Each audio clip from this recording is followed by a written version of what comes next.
Hello tout le monde, coucou, je suis de retour et c'est parti, wouh!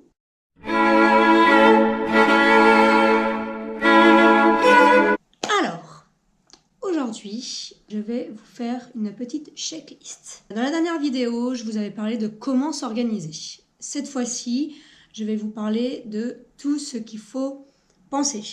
Donc, la première chose à laquelle il faut penser, c'est la date.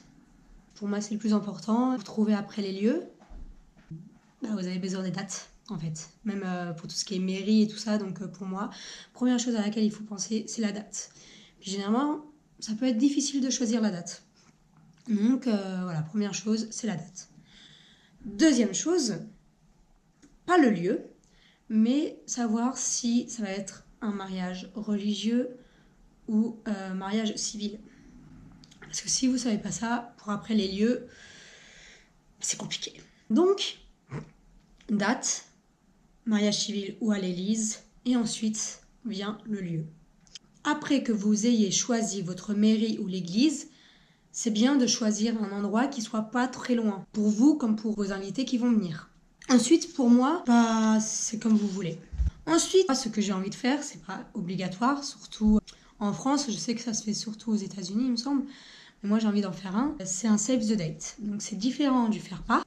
Le save the date, c'est en gros, vous pouvez le faire soit à l'écrit comme un faire-part, soit en mail si vous n'avez pas encore envie de payer en plus. Donc moi, c'est ce que je pense faire une petite photo, envoyer en mail ou par Facebook ou peu importe, avec juste la date en fait. Et le lieu, parce que nous, vu que c'est au Portugal, pour que les gens puissent prendre leur billet. Mais en soi, le save the date, comme c'est dit, save the date, c'est garde la date, quoi. C'est vraiment que les gens gardent cette date, mais après, ils n'ont pas plus d'infos, en fait. C'est vraiment juste, ils savent pas forcément l'heure, ils savent pas forcément l'endroit. C'est pour qu'ils gardent cette date. Donc moi, c'est ce que je veux faire, mais après, c'est pas obligatoire. Il faut aussi penser un petit peu au style de mariage que vous voulez. Choisissez un petit peu le nombre de personnes que vous voulez. Vous faites une petite liste pour savoir un petit peu le nombre d'invités, parce que selon les lieux, il n'y a pas la même capacité. Donc, c'est vrai que c'est mieux de le faire avant. Donc, savoir est-ce que vous voulez un grand mariage, un petit mariage familial. Vous faites chacun de votre côté une liste, parce que bon, vous n'avez pas la même famille et tout ça, donc vous faites chacun, et après vous mettez ensemble et vous comptez. Voilà. Mais déjà avant, mettez-vous d'accord si vous voulez un grand mariage ou un petit mariage. Parce que moi, je sais qu'avec Thiago, il m'a dit qu'on essayait de restreindre le plus. Donc moi, au début, j'avais fait une grande liste vraiment même de mes potes qui n'étaient pas forcément proches de moi, mais que j'avais quand même envie de voir.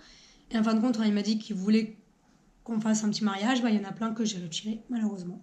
Voilà, c'est un choix. Il y a aussi le style de mariage, donc les couleurs, le thème. Parce qu'en France, c'est l'endroit et après, vous devez choisir quelqu'un pour faire la déco ou je sais pas quoi, ou c'est vous qui la faites. Enfin, je sais pas trop. Il me semble que c'est ça.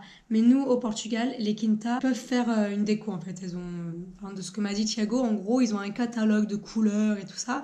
Et ils te montrent ce qu'ils peuvent faire et toi, tu choisis. Nous, on a déjà un petit peu des idées. Mais selon le lieu, s'ils n'ont pas, on prendra autre chose ou voilà. Mais déjà, pouvoir dire à l'endroit, on voudrait un mariage comme ça, vous montrez des photos ou pas, voilà, si vous en avez. Et ils pourront vous dire si oui ou non c'est faisable.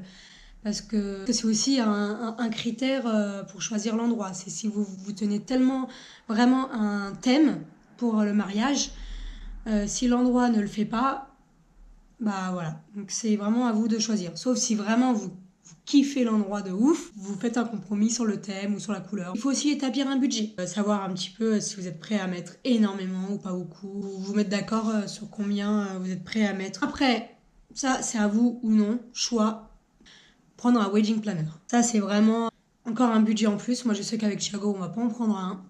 On a vu sur Internet des applications, des sites. Bref, voilà. Ça, c'est encore un budget à part. Voilà, c'est au choix de tous. Nous, on n'en a pas pris. Pareil, pour la France. Je parle pour la France parce que, pareil, pour les quintas, non. Parce que les quintas, en fait, on choisit l'endroit et ils ont leur propre menu et on choisit. Et en fait, on paye le lieu. En fait, on paye le lieu, mais en fait, en gros, c'est le lieu et on a un menu et ça va être un prix par personne. Donc, c'est dans les environs de 75 € par personne pour le lieu, la bouffe, la déco. Donc, c'est plutôt bien. Et en France, je sais qu'il faut choisir un traiteur, donc c'est aussi pareil, ne pas oublier. Prendre son congé au travail. C'est peut-être bête, mais parce qu'en fin de compte, c'est pas si bête que ça. Essayez de le prendre le plus tôt possible pour être sûr de ne pas être couillonné plus tard. Après, un photographe ou un vidéaste, comme vous voulez, ou si ça fait les deux. Si vous voulez, évidemment. Il n'y a aucune obligation pour ce genre de choses-là, hein, mais c'est vraiment des idées que je vous donne, des choses à pas oublier. Après, là, aussi organiser une fête de fiançailles, la rencontre entre les familles. Moi, pour le moment, on ne compte pas faire ça. C'est pas vraiment dans notre plan, mais c'est vrai que ça peut être pas mal. Pourquoi pas. Ensuite, évidemment, il faut chercher la robe de mariée, plus le costume pour monsieur. Ensuite, il faut le coiffeur, coiffeuse, maquilleuse. C'est encore un budget. Bon, sauf si vous connaissez quelqu'un qui est bon dans ça. Enfin, moi, je sais que Thiago connaît une coiffeuse, donc elle va venir et elle est invitée au mariage, donc elle va le faire. Mais donc ça, c'est cool. Mais voilà, si vous avez personne dans votre entourage, bah pensez-y. Sauf si vous savez vous le faire vous-même, mais voilà. Pareil, il faut un fleuriste, un DJ. Pareil, DJ, si vous connaissez quelqu'un dans votre famille qui peut le faire. Enfin, vraiment, pour moi, vu que je sais que le mariage, c'est vraiment quand même un budget de ouf. Dès que vous pouvez économiser de l'argent en prenant quelqu'un de la famille, de l'entourage, franchement, n'hésitez pas, je pense. Vraiment. Réserver le matériel pour tout ce qui est déco, les chaises et tout ça. Mais ça, c'est à voir avec le lieu, en fait. Est-ce que le lieu vous les donne ou pas Moi, je sais que je ne saurais pas faire ça parce que la Quinta le fait, mais renseignez-vous vraiment dans le lieu que vous réservez, savoir tout ce qu'ils font ou tout ce que vous devez faire, vous, de votre côté, que vous ne soyez pas emmerdé par la suite. Prévoir le véhicule pour aller de la mairie ou de l'église au restaurant. Enfin, là où vous allez faire votre mariage. Maintenant, il y a de tout, hein. Voiture, ancienne voiture, calèche, hélicoptère, montgolfière, ce que vous voulez, mais bon. Pareil, là, c'est le budget. Vous faites ce que vous voulez. Réservez l'hôtel pour la nuit de noces. Moi, je sais qu'il y a aussi des Quinta qui offrent la chambre. C'est cool. Ouais. Recherchez les hôtels pour les invités. Moi, au début, c'est ce que je voulais faire. Sauf que Thiago, sa sœur qui s'est déjà mariée, sa mère et tout ça m'ont dit non, Alona, ne fais pas ça parce que s'il y a une merde pendant ton mariage, tu vas être trop stressée. Tu as déjà trop de choses à laquelle penser, donc ça sert à rien que tu te mettes encore plus d'obstacles en fait. Donc ce que je peux faire à la limite, c'est donner des idées d'hôtels quand ils vont prendre leur billet d'avion, voilà, leur dire vous pouvez aller ici, ici, ici, pour pas qu'ils cherchent trop. Mais après, c'est vraiment à eux de se démerder, quoi. Je peux les aider, mais voilà, sans plus. Parce qu'après, s'il y a un truc pendant le mariage, c'est moi, en fait. En plus, me connaissant, je vais vouloir tout contrôler, tout dire. C'est bon, vous avez votre hôtel, vous savez où y aller, comment, nani, nanana. Pareil pour le transport. Je peux les aider, je peux essayer de les mettre en contact avec d'autres gens qui ont des voitures, etc. Mais pas trop. Et je pense que c'est aussi un conseil à vous donner, pas trop, parce que vous aurez déjà énormément de choses à penser. Donc n'essayez pas de vous donner encore plus de tâches. Vous pouvez donner des listes d'hôtels, des listes d'avions ou de trains, peu importe comment ils y vont, pour partager des voitures, mais sans plus, quoi. C'est vraiment, après, je pense que les gens ne sont pas bêtes et ils peuvent se débrouiller tout seuls. Il y a les faire part. Il faut choisir les témoins. Et bon, ça, choisissez même avant, hein, parce que comme ça, ils peuvent vous aider pour plein de choses. Hein. Témoins et demoiselles d'honneur. Hein. C'est vraiment, pour moi, c'est choisir en premier. Et comme ça, ils vous aident pour tout ce qui est à faire jusqu'au mariage. Voilà, les choisissez pas au dernier moment, parce qu'ils sont aussi là pour vous aider, justement. Et pareil, les enfants d'honneur. Et pareil, les enfants d'honneur, voilà. Il me semble que c'est ceux qui te suivent dans l'église ou la mairie. Enfin, c'est mignon, voilà. Si vous en avez, pourquoi pas. La lune de miel, ça peut aussi se faire en dernier. Après, tout dépend de ce que vous voulez faire avec votre futur mari. Si vous voulez faire tout de suite après le mariage, ou je sais qu'il y en a qui le font un an après, selon votre budget, selon ce que vous pouvez. Donc ça, c'est vraiment pas dans l'instant même, quoi. Vous prenez pas la tête. Après, vous pouvez toujours déléguer cette tâche à quelqu'un d'autre si vous avez confiance. Hein, voilà. Moi, je sais qu'on va déléguer aussi à sa sœur et son beau-frère, parce qu'ils sont hyper bons pour ça. C'est aussi un petit peu leur cadeau qu'ils veulent nous faire. Mais voilà, parce que déjà le mariage en soi c'est beaucoup, alors si en plus vous essayez de choisir votre propre nuit de noces, la destination, les vols, nanana, ce qui est le moins cher, en fait c'est impossible. Donc essayez vraiment de déléguer le plus possible, avoir le moins de budget possible. Après, il y a aussi les accessoires de la mariée, mais bon, ça, je pense que ça va en même temps que la robe. Tout ce qui est chaussures, bagues, bracelets, bijoux, rouge à lèvres, maquillage, enfin bref, ça, c'est en même temps que la robe. Et je pense en soi aussi qu'il faut d'abord trouver la robe pour avoir les accessoires. Non. Enfin, c'est bête de trouver des accessoires si ça va pas avec la robe. Donc d'abord la robe et puis après les accessoires. On est d'accord là-dessus? Oui. Donc après, ensuite, choisir le menu et les boissons, mais ça va avec le traiteur. Ensuite, il y a les cadeaux des invités. Les cadeaux des invités que vous donnez à la fin. Il y a les alliances, évidemment. Ça, je pourrais pas trop vous dire. Est-ce qu'il faut le faire tous les deux ensemble ou chacun de son côté? J'avoue que ça, je sais pas trop. Moi, je sais que j'aimerais bien peut-être le faire avec lui parce que j'aimerais bien que nos alliances un petit peu se concordent, ne soient pas trop différentes ou qu'il y ait un petit truc qui rappelle l'autre en fait. Après le mariage, c'est aussi, on peut tout faire de notre manière en fait. Il y a plein de traditions qui veulent que voilà.